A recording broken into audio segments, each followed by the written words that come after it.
Hey guys, it's Katie. Thanks for joining me today. I have a fun Cricut project for you guys today. Sneak peek of what we're going to be making. We are going to be making a fun t-shirt with our Cricut using our scraps, and I'm going to give you guys a little tip on how to make the most of your mat when it comes to using your scraps so that you only have to cut one time. So we're going to be doing that today over in Design Space. If you guys are new to my channel, make sure that you subscribe and hit the little bell so that you can be notified when I upload a new video. And if you like today's video, make sure you give me a thumbs up. So we're talking about scraps today, and the reason I'm doing that is because I offered this to some of my new friends who just recently got Cricut machines, and I have a few left over, so I'm going to put them in my Etsy shop. I've got some scrap vinyl boxes. So these are scrap boxes of vinyl. That thing is full. These are the medium flat rate boxes from the post office, so they will ship flat rate, but the boxes themselves are only $10 in my Etsy shop. So $10 plus shipping, and you can get one of these boxes. They are so full. Mostly heat transfer vinyl scraps, but there's quite a bit of glitter heat transfer and then just regular heat transfer. There is a little bit of wall vinyl in there, permanent wall vinyl in there, not quite as much. There's a lot of heat transfer vinyl. So these are in limited quantities. I'm gonna put the link in the description box below. You can head over to my Etsy shop, pick up one of these babies, and then come back and watch this video, and I will show you guys how to use these to the best of your ability to make a cute shirt or whatever you want to make. So everything in today's video is linked down below. We're gonna head over to the computer and Design Space and get started on today's project. Once you get into Design Space, you're gonna wanna go to where it says upload. And I've already uploaded my image, and I've already showed you guys how to do that in the past, how to upload your images. This image happens to be from Hoop Mama Designs. It's called Just a Gangster of Love. It's super cute, and you can see that it's 3 different colors. So now that I've got it uploaded, I'm gonna click Make, and it's gonna bring it up into my Design Space for me. Now, something that I have just learned from making t-shirts is what size I want it to be. I know that most adult t-shirts are about 9.5 to 10 inches. If you're doing like a small to extra large t-shirt, if you do get into larger shirts like 2X, 3X, you can make them a little bit wider, but I just know that that's my go-to. If you're making them smaller for a kid's t-shirt, you're going to want to adjust that. My ideal choice for that would be to measure the front of the shirt, and then you can kind of figure it out and click on the arrow and adjust, or you can also adjust the sizes up near the top too if you need to. However, Cricut does have some templates for you. I'm going to show you guys that. There's quite a few different options. I personally don't like to use these for t-shirts just because it messes me up, but you can see all the different options they have. So let's just click on the classic tee, or the long sleeve tee, and it's going to bring it up in kind of an outline for you. And you can see that it adjusted the size of our image. So now you can click on it. While the whole thing is highlighted, you may have to hit select all at the top, move it over, and it'll show you where it's going to be placed on the shirt. Then you can click on the arrow and adjust the size as needed. Again, like I said, I really don't prefer this method just simply because then, I don't know. I find it a lot easier to just measure my t-shirt. But like I said, I know that most of the t-shirts that are in, or adult size t-shirts, are about 10.5 inches wide.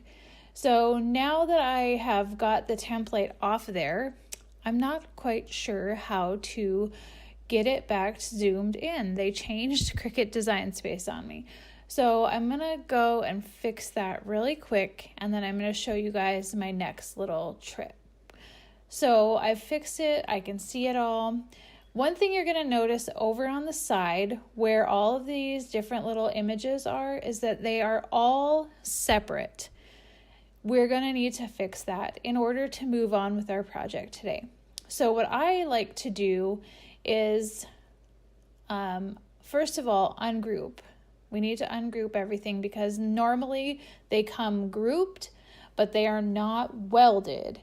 And so you can move each letter individually, and we want to fix that. We want to be able to get them all together so that they all cut exactly the way that we want them to when we're making a t-shirt.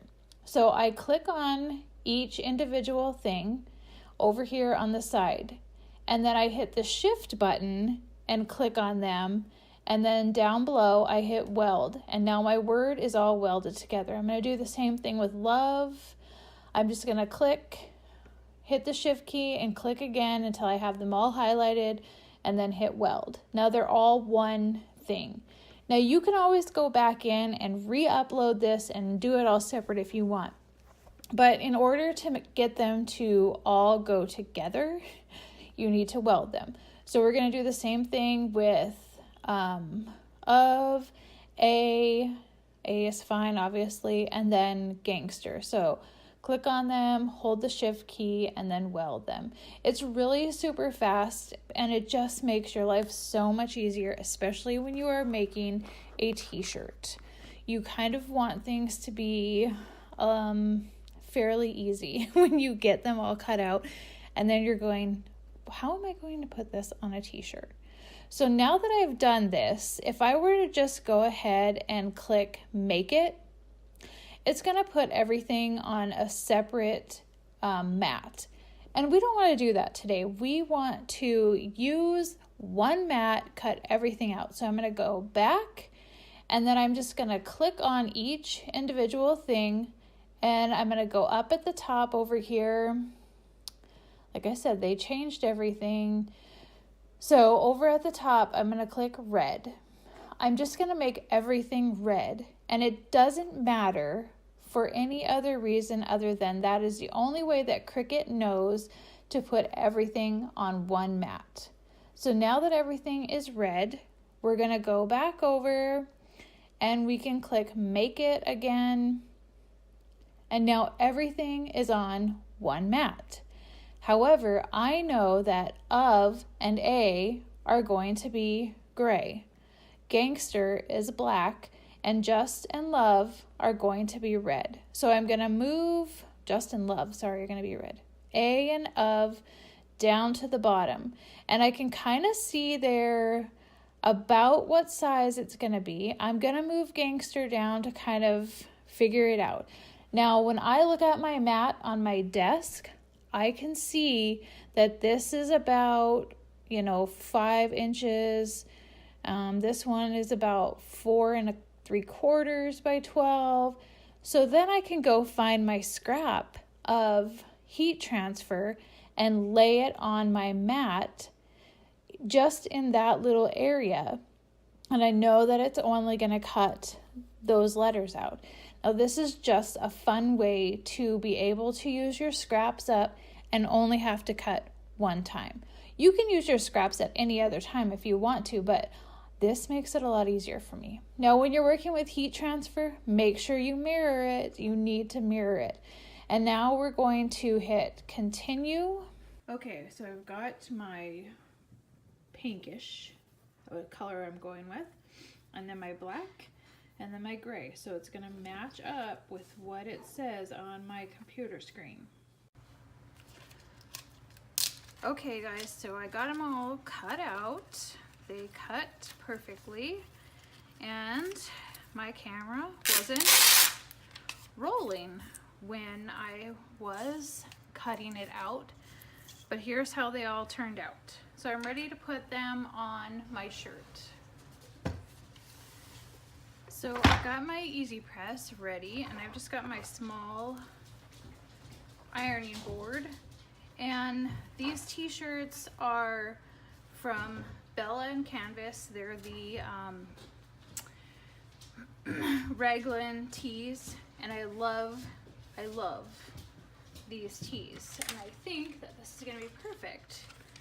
So I'm gonna start out with the gangster because that is the bottom part of our image, and I'm just gonna put my easy press on here. I've got it set at 355 for 30 seconds.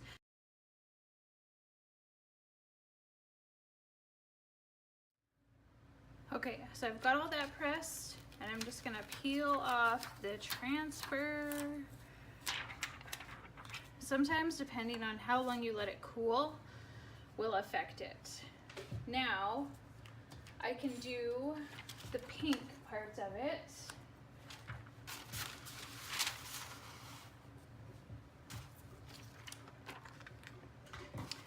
And you'll see that it kind of overlaps a little bit. Now, one thing you want to really be careful of with your easy press is heating up this vinyl that's exposed now. If you have a Teflon sheet, that would work. But I just use parchment paper, and then I'm just gonna apply pressure and heat up the other parts of my shirt. Okay, now these last little pieces are just about done. And I can peel off the sticky part, and my shirt is ready to go. Perfect.